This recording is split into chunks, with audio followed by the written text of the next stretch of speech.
Welcome on into the Wolverine.com podcast. Clayton Safey here with Anthony Broom and Chris Ballas on a Thursday, October 17th. Got a ton to get to today as we preview Michigan against Illinois in Champaign. If you're watching on YouTube, make sure to hit the like button, thumbs up there. Let's get to 300 likes for this video and subscribe to our channel as well if you haven't already. Leave a comment with your final score prediction. And head to the Wolverine.com. You can use the promo code UM1 right now for 2 months of premium access over on our website for just $1. Again, promo code UM and the numeral 1.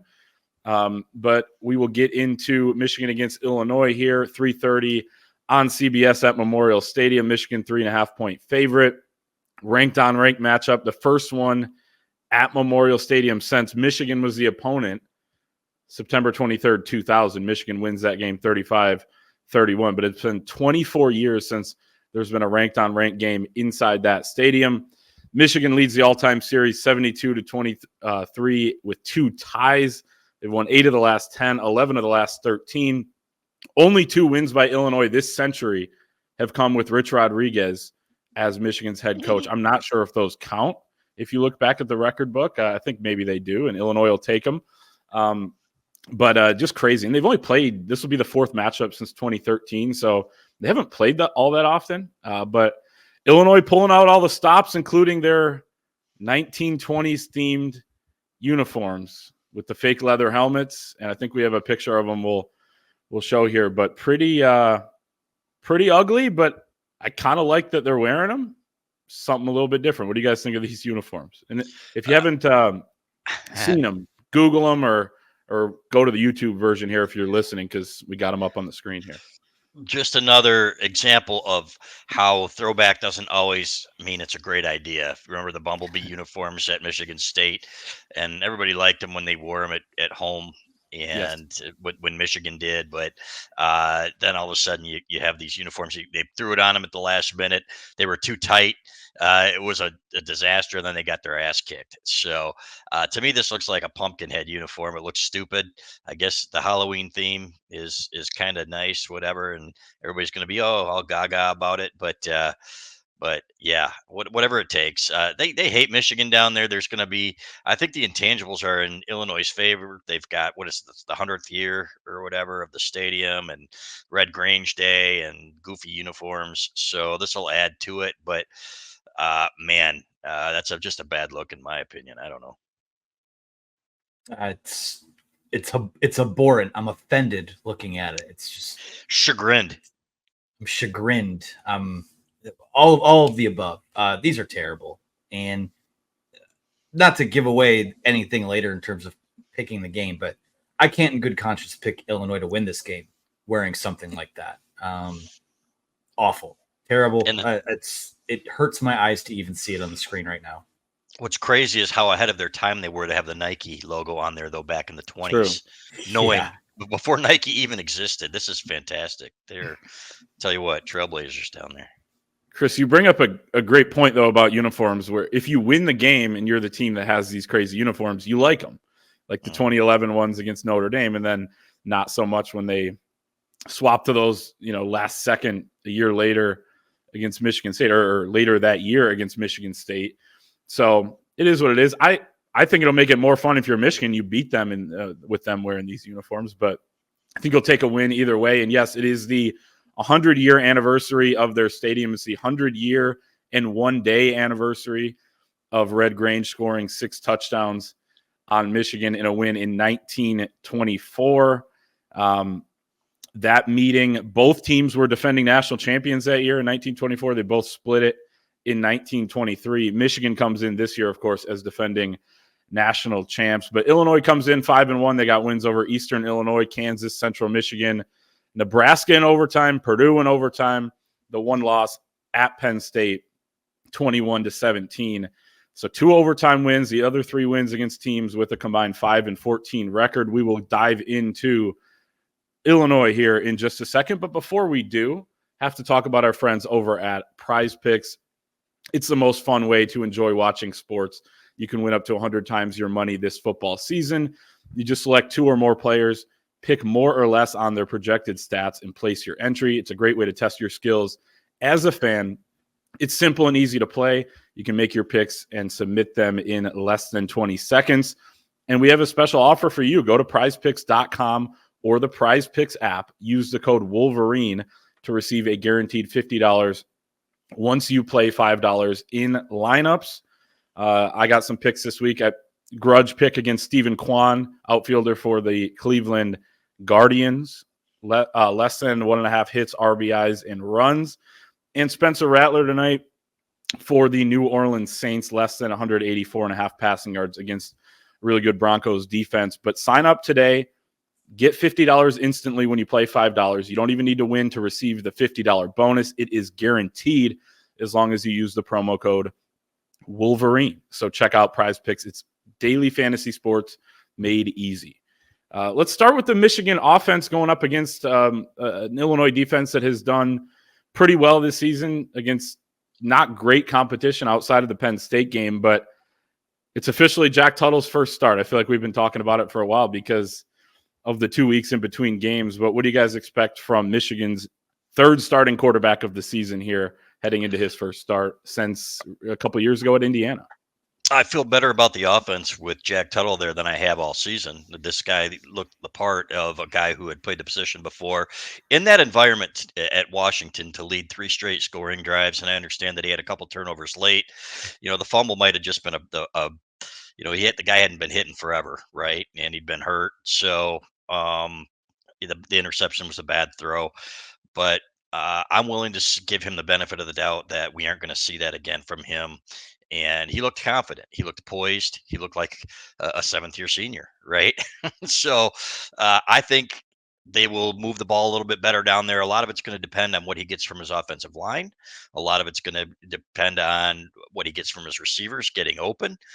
But I expect them to move the ball better, and I expect them to run the ball as well on this team a little bit. I think he obviously, as Jed Fish said at halftime of that game, when Jack Tuttle was out there, now we have to play our normal defense. In other words, we can't just stack the line against a guy who's really not a quarterback. So I expect them to move the ball a little bit better, and hopefully they don't turn it over. And to me, at the same time, you can do things right, and environment matters. This place is going to be a snake pit. They hate Michigan down there, as we've mentioned many times, and they've done a pretty decent job at times. I look at the Penn State game, for example. I don't know what the numbers were exactly. I do know that it was a 14-7 game in the fourth quarter. So Illinois is much better. They're physical. We've seen it. Worse Illinois teams have given really good Michigan teams battles over the years, and including a couple of years ago. And that environment's going to be tough for a team that really is a little bit mentally fragile, especially compared to the last 3 years. In terms of Tuttle, I don't know if stability is the word, because I don't even know if this is the last quarterback change that Michigan will be forced to make this season. I just, at this point, when you've made 2 of them or had 3 guys out there, I would kind of almost go with the field in that regard. But in terms of this game on Saturday, I think they're coming off a bye week. I think that he definitely settled things down a bit, turns the temperature down just in terms of, all the heat on everyone offensively. It looks like you can actually run your offense or some semblance of your offense with him in there. And, the reason I hesitate to say stability is that I don't know, he had the same problem the other 2 guys had, right, where he turned the ball over late in the game. And some of that, there are extenuating circumstances there. But in terms of being able to run the offense, in terms of being able to provide some semblance of balance, I think that Jack Tuttle is going to do a good job as long as he stays healthy. Again, I have questions about, and there could be something to this. It might be nothing. It seemed like a little zip came off the ball late in that Washington game. So is he durable enough to take those hits all game, to run that game script from front to back? I would love to see it. I think that at this point, the best version of this Michigan team down the stretch has him at quarterback, has him healthy. Decisions were quick, things were snappy, getting the ball out fast, and that can help out their run game as well, which is still, that's what their success is going to be dependent on them running the football, regardless of if they can throw or not. So to me, I think definitely a step in the right direction. Seems like it was a productive bye week. Seems like it's been a good week of practice. And I don't know what that means for Saturday. And again, everyone hates Michigan. Everywhere they go, that's not Maryland, Rutgers, Northwestern. It's going to be a snake pit type of crowd that doesn't like you. And it's every team on your road schedule's biggest game of the year. So that just comes with the territory. I think they know that, and I think they'll be prepared for that this week. Yeah, no doubt. When you're the defending national champion, you won the conference 3 straight years too. I mean, any win over your, even just trying to get a win over that team is going to be massive for the opponent. But I agree. I think the offense is going to take a step forward. The bye came at a great time for Jack Tuttle. The big thing is going to be limiting turnovers. And I spent a good portion of the morning today going through every single Michigan game since 2015 and looking at the turnover numbers and what those have meant for wins or losses. Of course, so much more goes into it. Turnovers are also an indicator of, hey, if you're a better team, usually turn it over less, you force more turnovers. So it's not necessarily causation, but it is a big piece. And Michigan has played 41 games since 2015 in which they have committed no turnovers. How many losses do you guys think are in those 41 games? 4. I'll go one less. I'll say 3. It's 1. They're 40-1 in those 41 games. They only lost 2020 against Michigan State at home. So you commit no turnovers, you're probably going to win. Of course, a lot more goes into it. But if you commit 1 or fewer since 2015, Michigan is 77-9. So, just 1 turnover, right? You can't have the multiple backbreaking turnovers like Michigan's had a lot this season. You also look at this stat as well. If you commit multiple turnovers, that makes it 16-18 in 34 games that they've done that. Of course, they've committed multiple turnovers a bunch this year and have paid for it dearly. So take care of the ball, lean on the run game. You hope the offensive line is healthier with Miles Hinton back in there at the very least. And when you watch this Illinois, the kind of ironic thing about this Illinois defense is when you watch them last week against Purdue, Purdue's mobile quarterback, Ryan Brown, who got his first career start because Hudson Card was hurt, he was running all over them. And a lot of the lanes were open up because they were running read options, and there were a lot of big holes in, so maybe that's their kryptonite a little bit. Jack Tuttle is mobile, though. I don't want to get him hurt, but I think if he could keep them honest with a couple runs, a couple keeps on some read options, that can help open up some lanes for Kalel Mullings, Donovan Edwards, and those guys. But it'll be interesting to see Illinois against this offense and what this offense is under Jack Tuttle with multiple weeks to prepare, because he only had a few practices before the Washington game. So I think there's opportunity here to kind of turn a new leaf on this, and become a different offense in the second half of the season. Yeah, I agree with that. Yeah, and one thing about Tuttle too is that he's more mobile than people think, right? The big concern I would have, obviously, is the injury factor, because he's been hurt for how much of his 7-year career. And if he goes down, we've seen how screwed they are. I hate to say it and put it so bluntly, but we saw Alex Orji, enough of him to understand what they have there. Davis Warren clearly was a turnover machine. At the very least with him, he made some throws where even in the Texas game, when the protection was terrible, he was able to escape the pocket, look downfield, and make a couple of throws. And he started to look the part of a guy who could play the position, but you just got to cut out the stupid turnovers, which is easier said than done. And as you said, Clay, what a great stat that is. Great pull there. 40-1 when you don't have a turnover. That just goes to show you. And Doug Skeen says it all the time on our podcast. He says you have 0 turnovers, you're probably going to win. You have 1, your chances go down by 25%. You have 2, down by 50 to 75%. You have 3 or more, you're probably not going to win the football game. So, but that's just an eye-opening stat. So that's got to be number one. At the same time, you can't play scared, right? You can't just dink and dunk your way down the field. And, the one thing, like when they were talking about the USC game, they said, well, the number one thing is he protected the ball, Alex Orji. Well, they only asked him to throw a couple handfuls of times and nothing dangerous, right? He still had a couple passes that were a little bit sketchy. So basically you're saying we were handing it off and nobody fumbled, which you better not. So to me, you've got to take your shots still and not be afraid to call the game where, okay, we just don't want to turn it over. We got to make plays, especially in that environment. So it'll be interesting. I'm excited. I don't think you've ever been down there, Clay. The stadium's pretty cool. The fan base is crazy. The crazy hatred for Michigan. There are columns on the stadium going back to the, it's just old fashioned look. They got the Dick Butkus statue outside. I actually kind of like it, and they're just vile human beings when it comes to Michigan. So, which actually kind of enhances the experience, to be honest with you. For sure, I'm pumped. Mm-hmm. I don't know if I can top that. The vile hatred. Yeah, I mean, take care of the football. I mean, it's so basic, it's so cliche, but again, the whole criteria being, oh well, we want the guy that takes care of the ball. Well, it's like saying, oh well, I didn't get hit by a car today. Well, you didn't leave the house. You didn't even attempt to leave the house. So great analogy. To me, it's there is value in taking care of the football, but you have to be you can't be risk averse either. Like JJ McCarthy took care of the football, but he didn't make, he had to make some plays that were no, yes type of plays. Like that's the juxtaposition here. So they always say you got to risk it for the biscuit, right? And if this team isn't willing to get a little more creative and a little more, a little more aggressive on offense, then we'll see a lot of the same things that we saw in the first half of the year, regardless of if they turn over the ball or not. So would like to see them be a little more confident in their guy to make plays and see what happens from there. No doubt.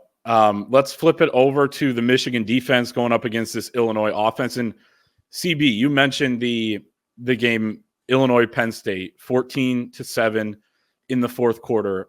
But watching that, and it was kind of interesting in telling that, and you don't always trust James Franklin's in-game decision-making, but it's 14-7. They have a chance. This might have been in the third quarter, but they have a chance to go up 10, like a chip shot field goal, I think from, the 20 or something like that. He goes for it. They don't get it. But there was a sense watching that game that Illinois just wasn't going to be able to get much going offensively. And Penn State was almost playing like Michigan did against Penn State last year in that game. Could be way off, but this Illinois offense is pretty good and has been pretty good against some of the lesser opponents. Penn State's got a really good defense, so that's part of it as well. And I don't think Michigan's on that level right now with their defense, but it was just something that I noticed watching that game. Illinois is going to be without likely their starting running back, Caden Fagan, who is pretty good and even did some good things in that Penn State game. It starts and ends with Luke Altmaier and the receiving core. Their quarterback is in his second year at Illinois, spent one season at Ole Miss.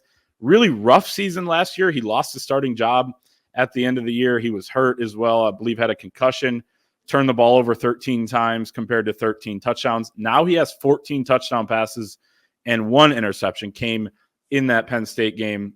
A pretty bad throw was returned for a touchdown, got called back to a block in the back on the return. But he's got a good receiving core with Zachary Franklin and, guy we mentioned the other day on the podcast, Pat Bryant, who is one of the top receivers in the country in terms of touchdown receptions with 7. Your guys' thoughts on what this Illinois offense is here heading in? First things first, what the hell was that trophy? Was that a little cannon? Which trophy game was that? Oh my gosh, that thing's awesome. Yeah. It's like you put caps in that thing. They must get that for beating Purdue or something. I don't know, and it smokes or something. That's yeah. We'll have to look that one up. But part of it too. We can talk about Illinois at Penn State, which is an unbelievably hard place to play, right? So, for example, look at Washington's offense at Iowa versus Michigan at home. Where you play matters, especially when you're going across time zones. That place again. They're going to have the crowd behind them. I would imagine that their offenses, Michigan might have technically as good a defense as Penn State, right? At least on paper. But when you're going down there, they're going to have all the momentum. I think they're going to make some plays. It's going to be tougher than people think. The thing that really disappoints me about this Michigan defense is second or third to last in plays allowed over 10 yards. I think it's 70 something. And that's absurd to me. There's enough talent in the back end.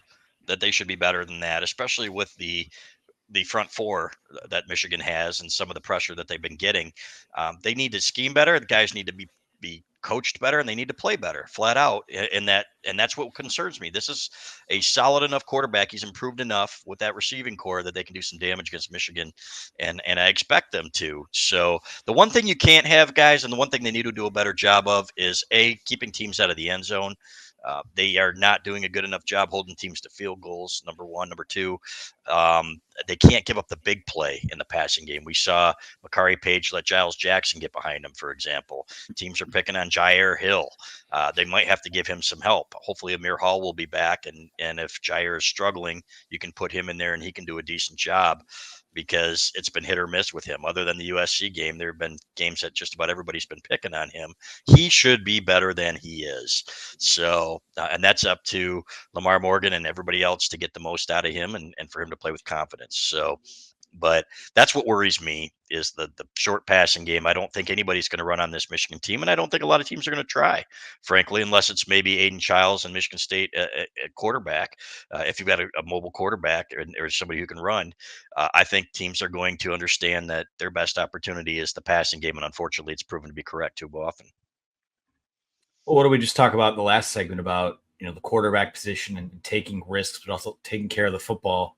Last season, Luke Altmaier had 10 interceptions. This year, he's got 1 so far, and a lot of football still to play, but they've been as good as they have been because he's played very well, and he's completing, I think a touch under 68% of his passes, and he's leading those scoring drives. And to me, that's the juxtaposition in this game, right? Is what do each of these teams get out of their quarterbacks? So, to me, you look at what Luke Altmaier's brought. I mean, he's been a godsend for them.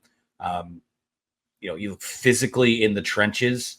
It's a group that is, has a good amount of size, good amount of experience. I think their center is really good. They have this is kind of one of those, and you saw it a couple of years ago when Michigan just barely squeaked out that win against Illinois. It's kind of like the Spider-Man meme, right? Where they point in the mirror or they point at each other, and it's the two Spider-Men. It's a lot of things mirror each other about what these two teams are and what they want to be. So you look at that, what they bring on the offensive side of the ball. I think they're going to be physical. I think that they are going to be aggressive. And how could you not, look at that Michigan secondary, look at the pass defense right now, and try and get some of those chunk yards there. So that's a concern to me. And like Chris said, I mean, I think they are just so much. The sum of all of those parts needs to add up to much more than it's been, because this isn't, we've seen bad Michigan secondaries, right? Like we've seen guys that we didn't even know could play it, if they were worthy of playing at this level. Will Johnson is not that. Makari Page can play much better. I think, the good version of Jair Hill has been very good. The bad has been very bad. Leveling out some of those performances, and some of it's play calling, some of it's execution, but it just all needs to be better. I know people kind of want us to diagnose and find a root cause for all of it. The fact of the matter is that it's all kind of symbiotic, and we need to see those guys take a big step forward this week. Yeah, it's going to be a challenge in terms of their discipline. I was disappointed with the way they defended some of the misdirection screens, the trick play against Washington in a tough environment. You got to be better and more disciplined in those situations. I think there are going to be pass rush opportunities for Michigan in this game. Illinois has allowed 19 sacks already this season. Part of that is because Luke Altmaier runs around back there. He averages 3 seconds before he throws. It's one of the higher amounts of time on average in the Big Ten. And so I think that, Michigan, he buys time for himself. So that means the secondary may have to cover a little bit longer. But at the same time, the fact that he is going to run around when you have Josiah Stewart and Mason Graham chasing you could be some opportunities for Michigan to make plays there. But, Illinois has been pretty good on third down with that receiving core. So Michigan has to be better on third down and get off the field. And a stat I wrote about today is the Michigan defense has been so good on first and second down. If you look at yards per play against the pass on first and second down, they're 18th in the country. Against the run, they're 9th in the country. But then on third down, they're in the 90s and the hundreds against the run and the pass. On third down, it's really the pass is the issue. They haven't faced many third down runs, but They have to get off the field. I know it's different than first and second down, right? You got to be good at all the secondary spots. You got to make sure you have the right call on and all that. But in maybe 2 weeks with this coaching staff, figuring out what the issues are on third down will help. But it's going to be really big in this game. Anything else before we move on from the Michigan defense against this offense? Not really. I'd like to see a disruptive game. Hopefully Derek Moore will be back. It was interesting because I asked yesterday, Lou Esposito about Derek Moore, because watching the film, and it goes back to the first game. Remember when Josiah Stewart had the first sack of the year and we were in the box and I said, Derek Moore made that happen, right? He got to the quarterback. He flushed the quarterback right back into Josiah Stewart, who had been blocked. He got off his block and made a play. Derek Moore's had a very good year in terms of pressures and getting to the quarterback, beating his man, and forcing some things to happen. He's got a half sack this year. He's been much more important than that to this defense. And Esposito basically confirmed what we had said. So getting him back would be huge. It sounds like they will, knock on wood, but he's had a couple weeks to prepare. They need him out there. I think this could be a game for him where maybe we can see him emerge and he can do some things. I hope so. I like that kid. I like his motor.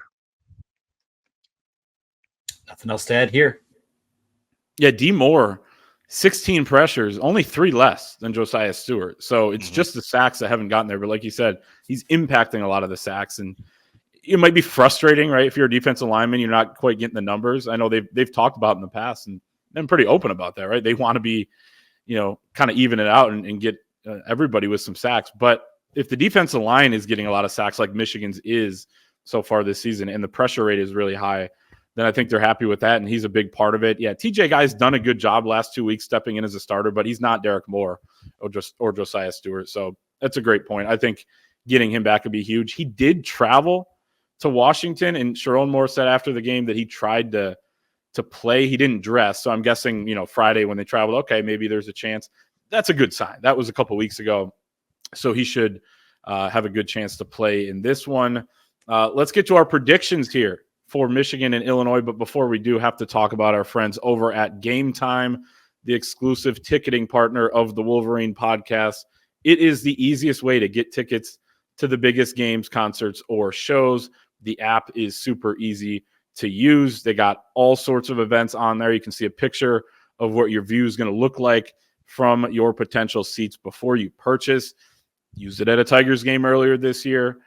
Probably going to use that at a Lions game at some point this season. And if I do, and if you do, go ahead and use the promo code ON3 for $20 off your first purchase. That is ON and the numeral 3. Take the guesswork out of buying tickets with Gametime. Download the Gametime app, create an account, use the code ON3 for $20 off your first purchase. Terms apply. Again, create an account, redeem code ON3 for $20 off. Terms apply. Download Gametime today. Let's get to our predictions, and we'll start with the guy who's going to make a big impact on the offensive side of the ball, our offensive player, the game predictions.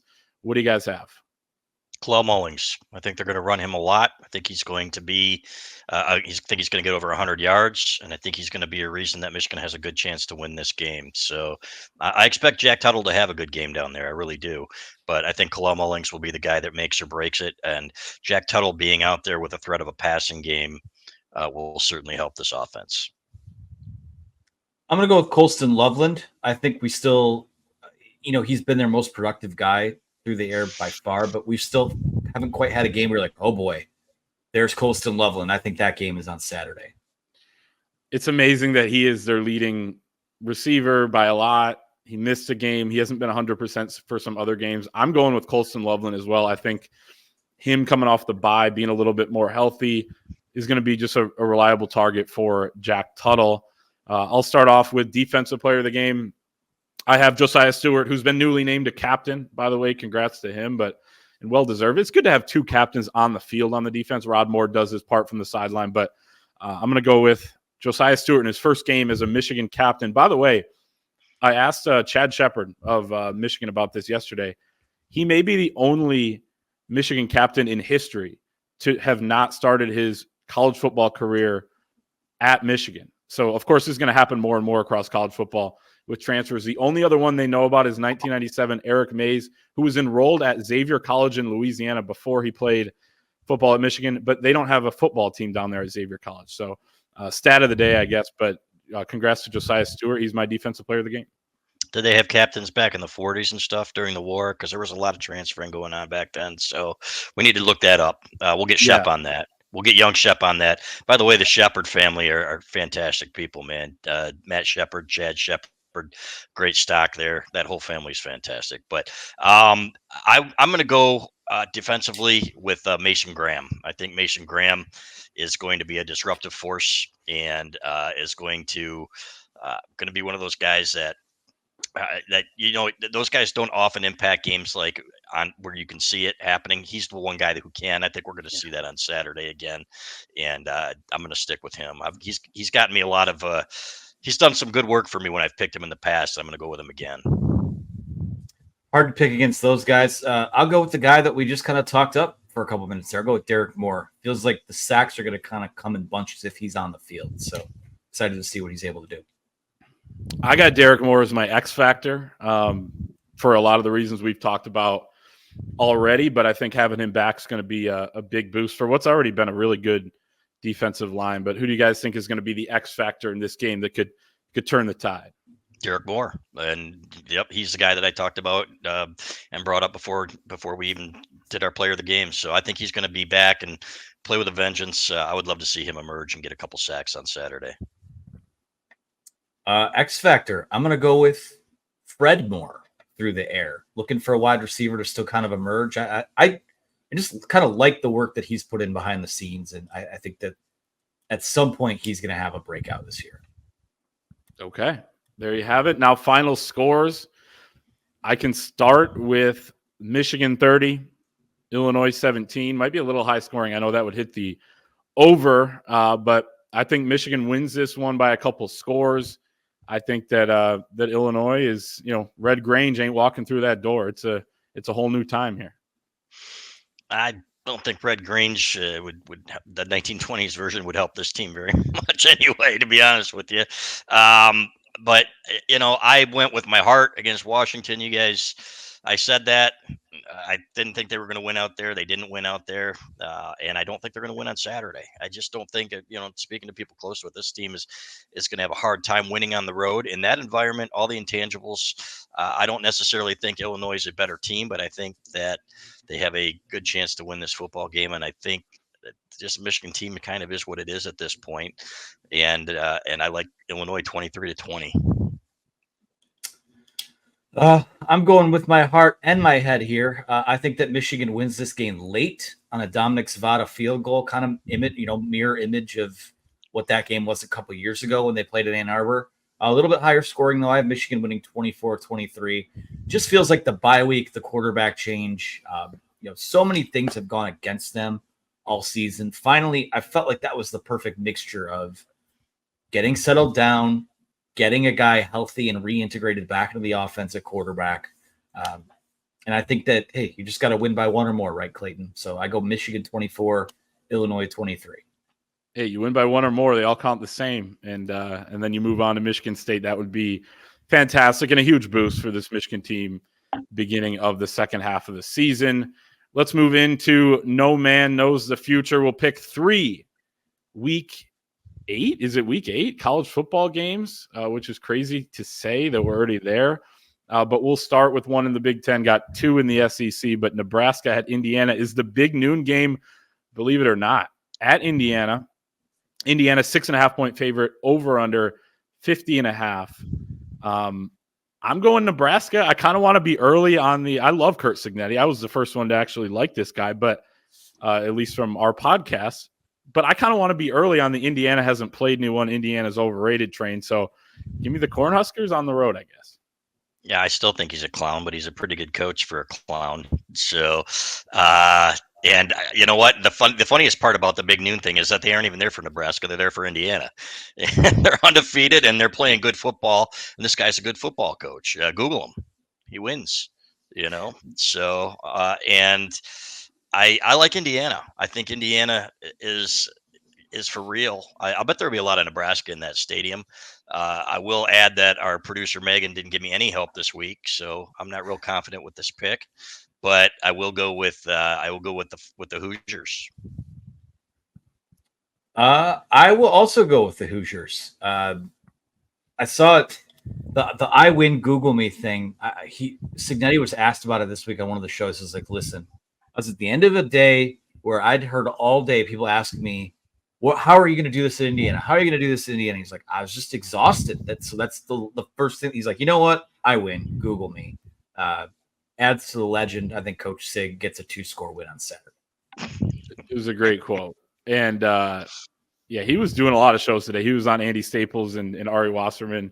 Pretty good interview on there. So go check that out if you're a Big Ten fan wanting to hear more Coach Sig. But Alabama at Tennessee is our next game. Alabama is a 3-point favorite, over under 56.5, 330 on ABC. I think you bet the over and you have some fun watching this game, because I don't know what we're going to get out of either defense. I think Kalen DeBoer, under all this pressure already, they close call last week, lost to Vanderbilt the week before that. I think they get it done, because I don't trust Tennessee's freshman quarterback or sophomore quarterback, whatever it is. I agree with that. Yep, I agree with that. And they seem to, in a couple of these games on the road, they've played pretty well, right? So I like Alabama in that game, and even in that environment. They've also played bad on the road, like in Vanderbilt. I know. I got to be different here. I got to be different here. I'll go with the Vols, because nothing makes sense about this season at all, unless your name is Texas Longhorns. So give me the Vols. It's a loser leaves town game. I think elimination type of game for these two teams. This one, not so much, but both teams could use a win. Georgia at Texas. Texas 5.5-point favorite, over under 56.5, 7:30 on ABC. Hopefully able to catch this one while we're writing our post-game stories after the Michigan game. But I got Texas, I guess, but I would not be shocked either way here. I think that Georgia's been a little bit disappointing. Texas has been a little bit better. Quinn Ewers is back. I'm going to take Texas. I think Texas is the best team in the country, but I'm with you. I think Georgia could beat them there. So don't turn the ball over. I think Texas is the national champion this year, and I think this is going to be the next step toward that. I think Texas will win, but I'm seeing a 5-point spread with Georgia coming to town, and that scares me from a betting perspective. I'll go with Georgia to cover that number, but I do think Texas gets a win. If Texas does win it all, we would have seen the national champion in person this year, national champion in person last year, 2 years before that, Georgia. So it's definitely possible. They were unbelievable when they were at the Big House. So I could definitely see that. I think they're probably the favorite at this point. But that is our show for this week. We will see how those picks do. We'll see how our Michigan-Illinois picks do. Follow along for all the coverage from Champaign at thewolverine.com. Use the promo code UM1 for 2 months of premium access for just $1. Also, a basketball exhibition on Sunday night will be in Detroit at Little Caesars Arena for the game against Oakland. Jack Golke, he ain't walking through that door either, but Michigan-Oakland will be kind of fun to watch as well. Get a first taste of the Michigan basketball team. Like the video, subscribe to the channel, and we'll see everyone next time.